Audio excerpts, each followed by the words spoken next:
राजधानी दिल्ली में अरविंद केजरीवाल के अनगिनत भ्रष्टाचार के बीच अब बीजेपी ने केजरीवाल के एक और बड़े भ्रष्टाचार का खुलासा किया है। नमस्कार, स्वागत है आपका द न्यूज पर। मैं हूं आपके साथ शिप्रा जैनी। राजधानी दिल्ली में अरविंद केजरीवाल जो कि मुख्यमंत्री हैं, उन्होंने सराय काले खां फ्लाईओवर का उद्घाटन किया और केजरीवाल ने यह दावा किया कि उन्होंने कई करोड़ रुपए इस फ्लाईओवर के निर्माण में बचाए हैं। ये अरविंद केजरीवाल की ओर से कहा गया, जिसके बाद अब बीजेपी ने केजरीवाल के एक और बड़े झूठ को उजागर किया है और बीजेपी ने ये आरोप लगाया है कि फ्लाईओवर निर्माण में भ्रष्टाचार आम आदमी पार्टी सरकार ने किया है और गुणवत्ता से भी समझौता किया गया है। आपको मैं ये बता दूं कि बीजेपी के नेता हरीश खुराना ने बाकायदा पोस्ट किया है और पोस्ट करते हुए वो लेटर भी शेयर किया है, जिसमें ये पूरी जानकारी है कि कितने करोड़ में इस फ्लाईओवर का टेंडर हुआ था और कितने करोड़ रुपए का निर्माण किया गया।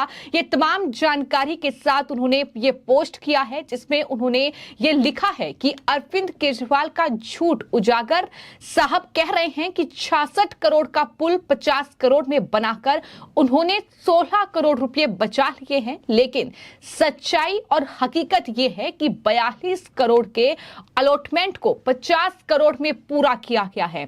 बाकायदा इसका जो लेटर है वो हरीश खुराना ने अपने सोशल मीडिया प्लेटफॉर्म एक्स पर शेयर किया है और ये कहा है कि मतलब अगर अनुमान लगाया जाए तो 8 करोड़ ज्यादा रुपए में ये फ्लाईओवर तैयार किया गया है। बाकी किसकी जेब में है? जनता को कब तक बेवकूफ बनाओगे? ये बड़ा हमला बीजेपी ने बोला है। जाहिर तौर पर ये बड़ा खुलासा है जो बीजेपी की ओर से किया गया है, क्योंकि अरविंद केजरीवाल ने जो फ्लाईओवर का उद्घाटन जब किया तो उन्होंने बाकायदा मीडिया के सामने इस बात का जिक्र किया कि 620 मीटर का ये फ्लाईओवर, जिसमें 66 करोड़ रुपए सैंक्शन किए गए थे, उन्हें अलॉट किए गए थे, लेकिन दिल्ली में जब से हमारी सरकार बनी है हर काम में हम पैसा बचाते हैं और उसी तरह से हमने इस फ्लाईओवर के निर्माण में भी जो 66 करोड़ रुपए दिए गए थे, हमने 50 करोड़ से भी कम में ये काम कर दिया है।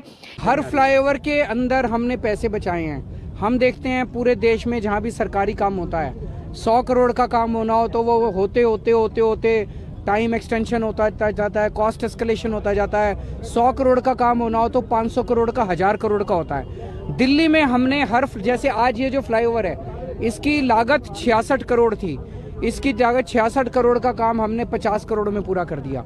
इसी तरह से हर काम में हमने पैसे बचाए हैं और लगभग 557 करोड़ रुपए हम लोगों ने अभी तक 30 फ्लाईओवर जो बनाए उसमें 557 करोड़ रुपए बचाए, यानी हमने कई करोड़ रुपए बचाए हैं, ये केजरीवाल ने कहा। तो इसको लेकर अब बीजेपी ने ये बड़ा खुलासा किया है, जिसमें ये साफ तौर पर उस लेटर में लिखा हुआ है कि दरअसल इस फ्लाईओवर की जो निर्माण की हकीकत है वो ये है कि 42 करोड़ के अलॉटमेंट को 50 करोड़ में पूरा किया गया है।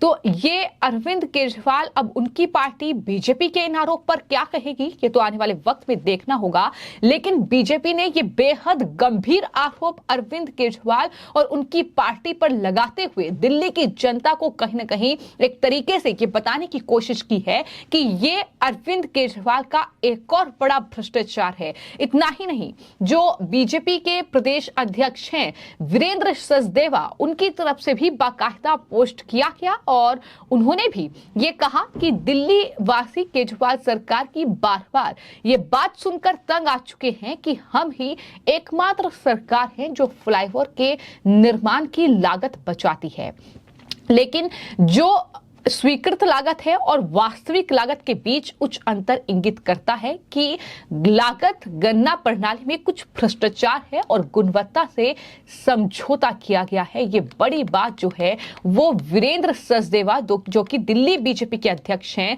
उनकी तरफ से कही गई है। तो कुल मिलाकर अरविंद केजरीवाल सरकार पर बीजेपी लगातार हमलावर नजर आ रही है। आपको मैं ये भी बता दूं कि अरविंद केजरीवाल तो यहां तक दावा कर रहे हैं कि 1947 से लेकर अब तक 75 साल में दिल्ली में 102 फ्लाईओवर और अंडरपास बनाए गए हैं। उनमें से 30 जो हैं वो आम आदमी पार्टी ने बनाए हैं और कई करोड़ रुपए जो हैं वो आम आदमी पार्टी ने बचाए हैं। 125 के करीब फ्लाईओवर हो जाएंगे, जिसमें से 50% फ्लाईओवर आम आदमी पार्टी की कुछ सालों की सरकार के अंदर और बाकी 50% पुरानी सारी सरकारें मिला के जितना काम उन्होंने 70 साल में किया, उतना काम हम लोगों ने 8 साल 10 साल के अंदर हम करके दिखा देंगे। ये तमाम बातें अरविंद केजरीवाल मीडिया के सामने कह रहे हैं, लेकिन इसको लेकर अब बीजेपी लगातार केजरीवाल पर हमलावर नजर आ रही है। जिस तरीके से उन्होंने ये तमाम बातें कही हैं और ये कहा है कि 30 फ्लाईओवर में अब तक हमने 557 करोड़ रुपए बचाए हैं, ये भी केजरीवाल कह रहे हैं। तो कुल मिलाकर क्रेडिट लेने का जो होड़ लगातार रही है अरविंद केजरीवाल और उनकी पार्टी में, वो एक बार फिर से देखने को मिली और इस तरीके से उन्होंने जनता को कहीं ना कहीं बरगलाने की कोशिश की। हालांकि बीजेपी ने जो आरोप लगाया है इस पूरे मामले में अब आम आदमी पार्टी किस तरीके से रिएक्ट करेगी ये देखना होगा, लेकिन हम लगातार ये देख रहे हैं कि किस तरीके से अरविंद केजरीवाल के लिए मुश्किलें बढ़ती जा रही हैं। उनके जो भ्रष्टाचार हैं, जो घोटाले हैं, वो लगातार उनके लिए वजीहत का काम कर रहे हैं। क्योंकि दिल्ली में अगर बात की जाए तो केजरीवाल के जो दो खास चेहरे रहे हैं, उनके साथ अरविंद केजरीवाल के साथ ही मनीष सिसोदिया और उसके बाद संजय सिंह शराब घोटाले में जेल जा चुके हैं, जमानत उन्हें नहीं मिल रही है। इससे पहले मनी लॉन्ड्रिंग के मामले में सत्येंद्र जैन तिहाड़ जेल में बंद हैं। तो केजरीवाल जिस तरीके से लगातार बयानबाजी भी कर रहे हैं, उनके नेता आतिशी हो वो ये कह रही है कि दिल्ली के लिए ये ऐतिहासिक दिन है।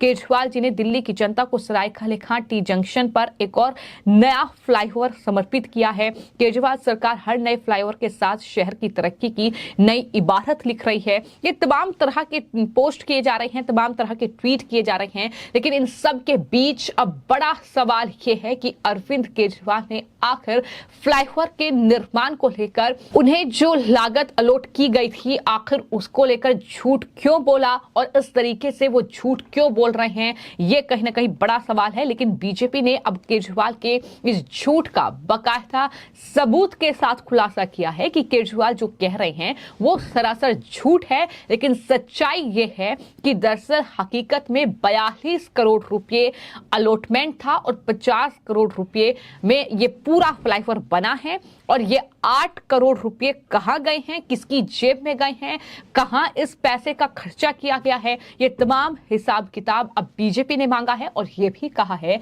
कि अरविंद केजरीवाल आखिर जनता को कब तक बेवकूफ बनाएंगे। फिलहाल आपकी इस पूरे मामले को लेकर क्या राय है, हमें कमेंट बॉक्स में जरूर लिखें और चैनल को सब्सक्राइब करें। धन्यवाद।